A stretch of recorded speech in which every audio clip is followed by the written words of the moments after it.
ರವಿ ಕುತ್ವಾ ತಿಪ್ಪೇಸ್ವಾಮಿ ಮುಖ್ಯಮಂತ್ರಿಗಳು ಚೆಕ್ ಗುರುತಿನ ಪ್ರಶ್ನೆ ಸಂಖ್ಯೆ 464ಕ್ಕೆ ಮಾನ್ಯ ಮುಖ್ಯಮಂತ್ರಿಗಳು ಉತ್ತರ ಬಯಸುತ್ತಿದ್ದಾರೆ. ಮುಖ್ಯಮಂತ್ರಿ ಮಾನ್ಯ ಅಧ್ಯಕ್ಷರೇ, ಅಲ್ಲ ಸಭಾಪತಿಯವರೇ, ಇಲ್ಲಿ ನಡೀತದೆ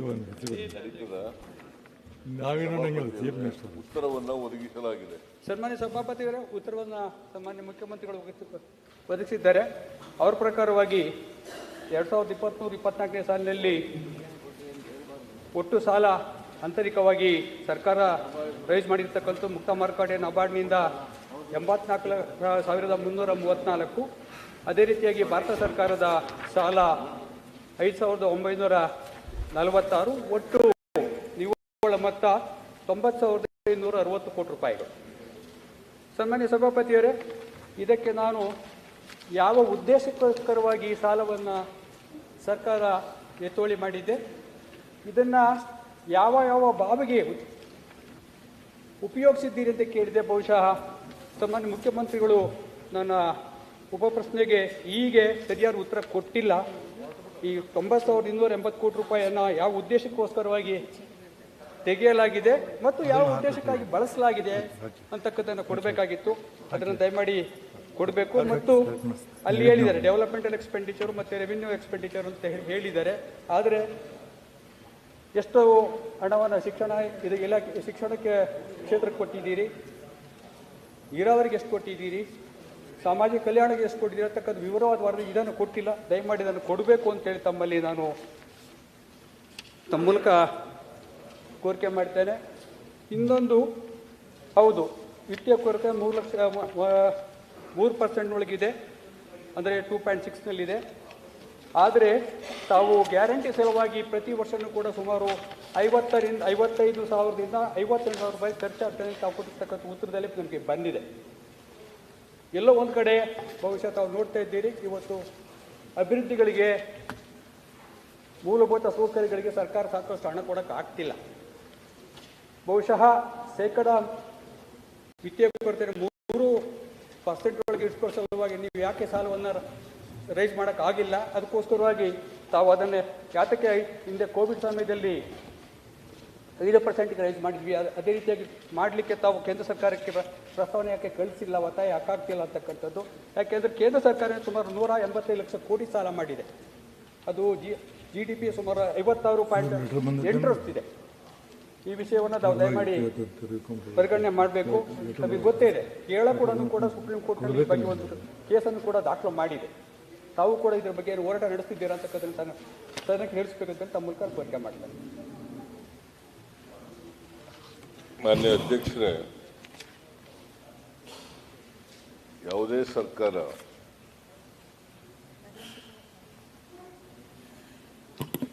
ತನ್ನ ಖರ್ಚುಗಳನ್ನು ಮಾಡಲಿಕ್ಕೋಸ್ಕರ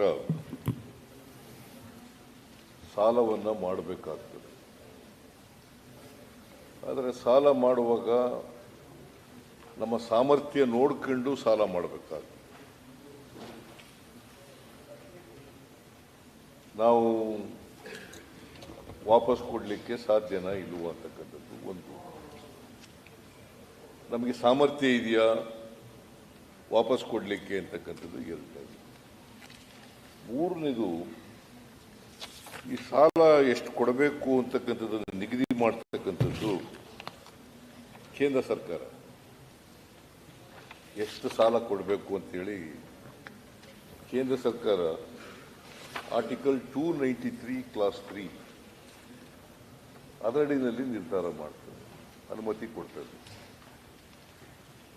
ಅದರ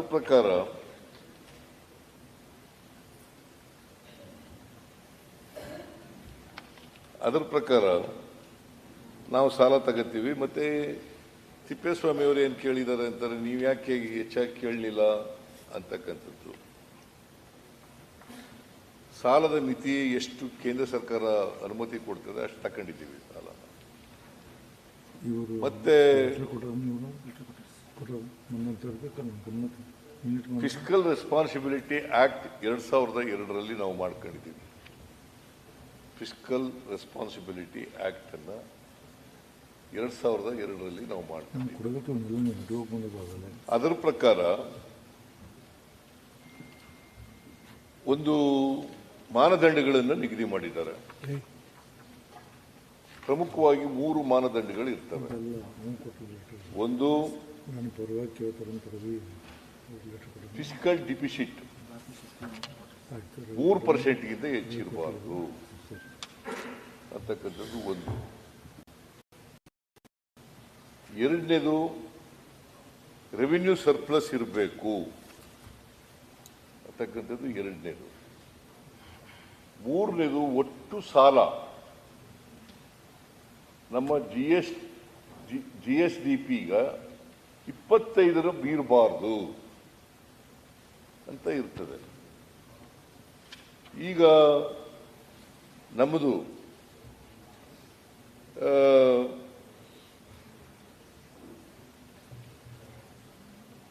ಫಿಸ್ಕಲ್ ಡಿಫಿಸಿಟ್ 3% ಒಳಗಡೆನೆ ಇದೆ. ಫಿಸ್ಕಲ್ ಡಿಫಿಸಿಟ್ 3% ಒಳಗಡೆ ಇದೆ.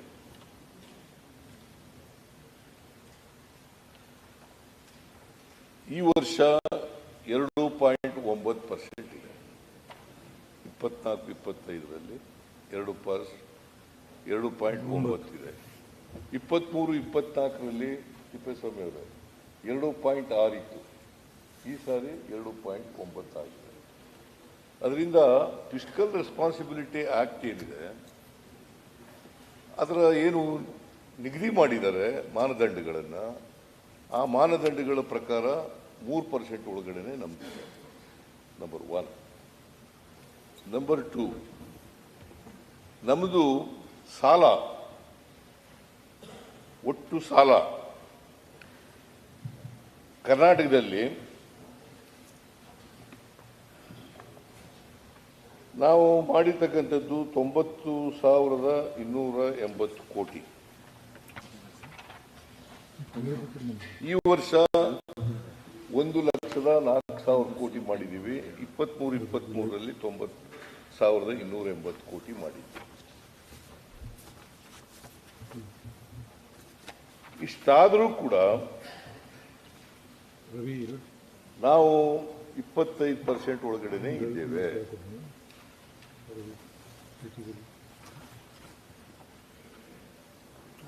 ಆಮೇಲೆ ನೋಡಕ್ ಹೋದ್ರೆ ಬೇರೆ ರಾಜ್ಯಗಳಿಗೆ ಕಂಪೇರ್ ಮಾಡಿದ್ರೆ ಬಹಳ ಪ್ರೋಗ್ರೆಸಿವ್ ರಾಜ್ಯಗಳು ಅಂತ ಹೇಳ್ಕೊತೀವಲ್ಲ, ಅದಕ್ಕೆ ಕಂಪೇರ್ ಮಾಡಿದ್ರೆ ನಾವು ಕಡಿಮೆನೇ ಇದ್ದೀವಿ. ಈಗ ಫಾರ್ ಎಕ್ಸಾಂಪಲ್ ಹೇಳಬೇಕು ಅಂತಂದ್ರೆ ಕರ್ನಾಟಕ ಫಿಸ್ಕಲ್ ಡಿಫಿಸಿಟ್ 2.9,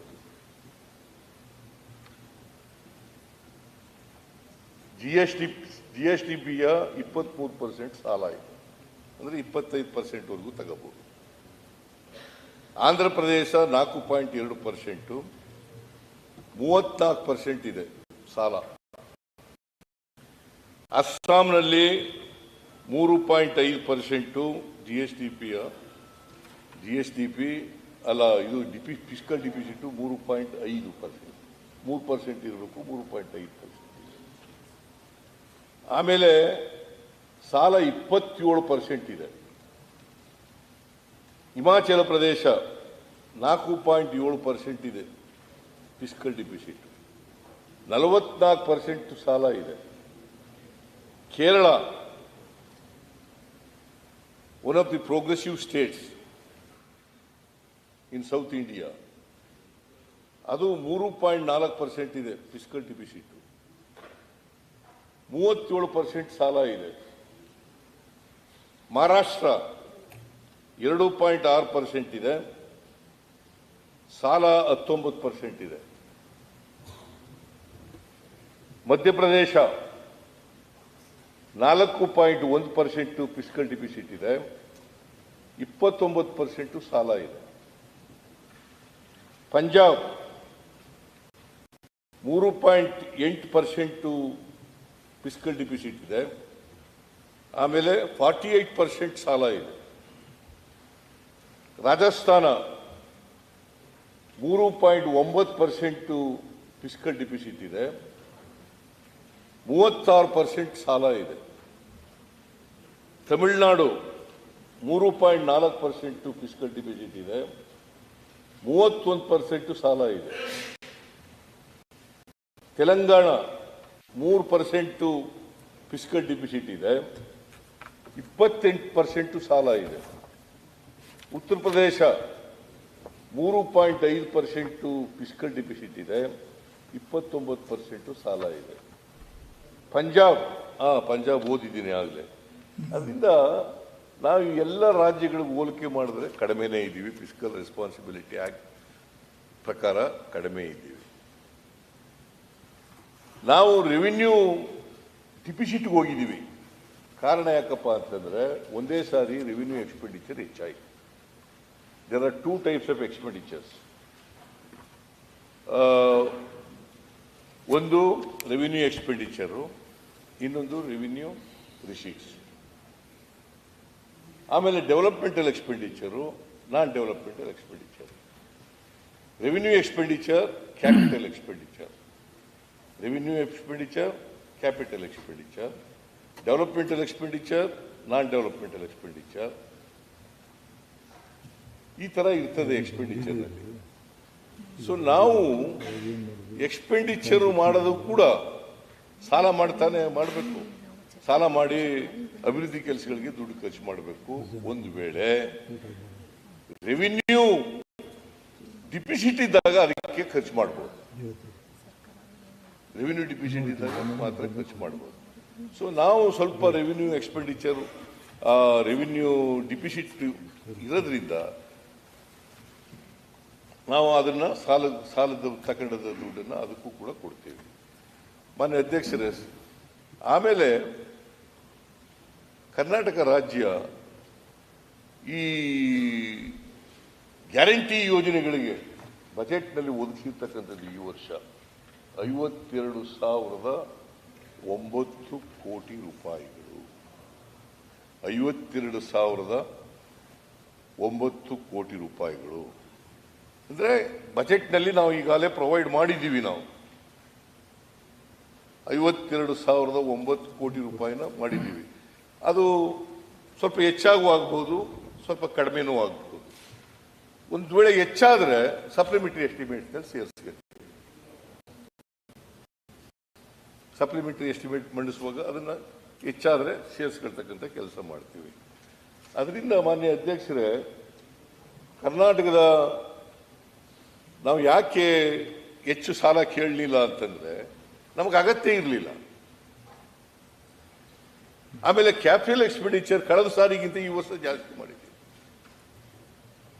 ಇದು ವಿರೋಧ ಪಕ್ಷದವರು ಟೀಕೆ ಮಾಡ್ತಾರಲ್ಲ, ಗ್ಯಾರಂಟಿ ಯೋಜನೆಗಳನ್ನ ಜಾರಿ ಮಾಡಿಬಿಟ್ರು, ಅದಕ್ಕೋಸ್ಕರ ಬೊಕ್ಕಸ ಖಾಲಿ ಆಗೋಯ್ತು, ಅಭಿವೃದ್ಧಿ ಕೆಲಸಗಳು ನಡೀತಾನೇ ಇಲ್ಲ ಅಂತ ಆರೋಪ ಮಾಡ್ತಾರಲ್ಲ. ಆರೋಪ ಸತ್ಯಕ್ಕೆ ದೂರವಾದದ್ದು. ಅದರಲ್ಲಿ ಯಾವುದೇ ಉರುಳಿಲ್ಲ. ನಾವು ಈ ವರ್ಷ 2024-25ರಲ್ಲಿ 3,71,000 ಕೋಟಿ ರೂಪಾಯಿ ಬಜೆಟ್ ಗಾತ್ರ. 3,71,000 ಕೋಟಿ ಚಿಲ್ಲರೆ ಬರ್ತದೆ ಬಜೆಟ್ ಗಾತ್ರ. ಅಷ್ಟರಲ್ಲಿ 1,20,000 ಕೋಟಿ ರೂಪಾಯಿಗಳಿಗೂ ಹೆಚ್ಚಾಗಿ ಅಭಿವೃದ್ಧಿ ಕೆಲಸಗಳಿಗೆ ಖರ್ಚು ಮಾಡ್ತಾರೆ. 52,009 ಕೋಟಿ ರೂಪಾಯಿ ಗ್ಯಾರಂಟಿ ಯೋಜನೆಗಳಿಗೆ, ಉಳಿದ ಹಣ ಇತರ ಅಭಿವೃದ್ಧಿ ಕೆಲಸಗಳಿಗೆ ಖರ್ಚು ಮಾಡ್ತಾ ಇದ್ದೇವೆ. ಮತ್ತೆ ಎಲ್ಲಿ ಕುಂಠಿತ ಆಗಿದೆ ಅಭಿವೃದ್ಧಿ? ಕುಂಠಿತ ಆಗಿಲ್ಲ. ಅದಕ್ಕೆ ನಾನು ಹೇಳಿದ್ದು, ವಿರೋಧ ಪಕ್ಷಗಳು ಮಾಡ್ತಕ್ಕಂಥ ಆರೋಪಗಳಿದಾವಲ್ಲ, ಅವೆಲ್ಲವೂ ಕೂಡ ಸುಳ್ಳು ಆರೋಪಗಳು. ನಾವು ಫಿಸ್ಕಲ್ ರೆಸ್ಪಾನ್ಸಿಬಿಲಿಟಿ ಆಕ್ಟ್ 2002 ಅದರ ಮಾನದಂಡಗಳಿದಾವಲ್ಲ, ಅದರ ಮಾನದಂಡಗಳು ಒಂದು ರಾಜ್ಯದ ತಾಳಪ್ಪ ನಾ ಆಮೇಲೆ ಮಾತಾಡ. ಏನ ಬಹಳ ಆತರದಲ್ಲಿದ್ದೀರಾ? ಏನಿಲ್ಲ ಅಲ್ಲ, ಕೂತ್ಕೊಳ್ಳಿ. ಮತ್ತೆ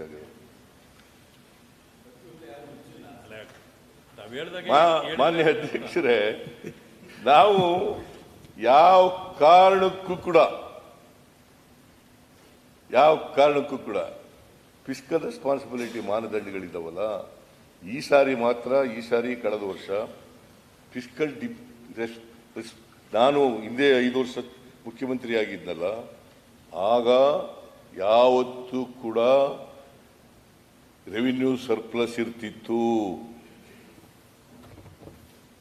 ಈಗ ರೆವಿನ್ಯೂ ಡಿಫಿಸಿಟ್ಗೆ ಹೋಗಿದೆ. ಸುಮಾರು ಎಷ್ಟು? 15,000 ಕೋಟಿ ಅಲ್ಲ ರೆವಿನ್ಯೂ ಡಿಫಿಸಿಟ್? 14,000 ಕೋಟಿ, 14,000 ಕೋಟಿ ರೆವಿನ್ಯೂ ಡಿಫಿಸಿಟ್ ಇದೆ. ಅದನ್ನು ಮೇಕಪ್ ಮಾಡ್ತೀವಿ.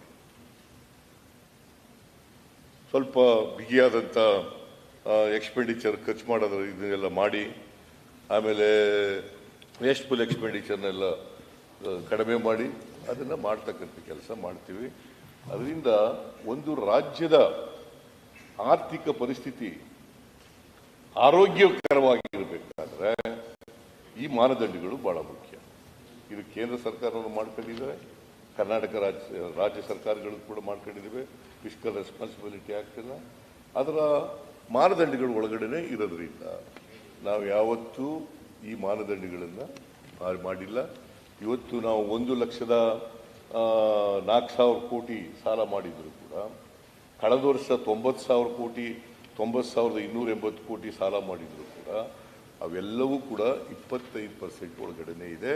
ಮತ್ತೆ ಕೇಂದ್ರ ಸರ್ಕಾರ ಏನು ಅನುಮತಿ ಕೊಟ್ಟಿದ್ದಾರೆ ಅದರೊಳಗಡೆನೆ ಇದೆ. ಅವರು ಪ್ರಶ್ನೆ ಕೇಳಿದರು. ಸನ್ಮಾನ್ಯ ಸಭಾಪತಿಯವರೇ, ಇತ್ತೀಚಿನ ಸುಪ್ರೀಂ ಕೋರ್ಟಿನ ತೀರ್ಪು ಪ್ರಕಾರವಾಗಿ ರಾಜ್ಯ ಸರ್ಕಾರ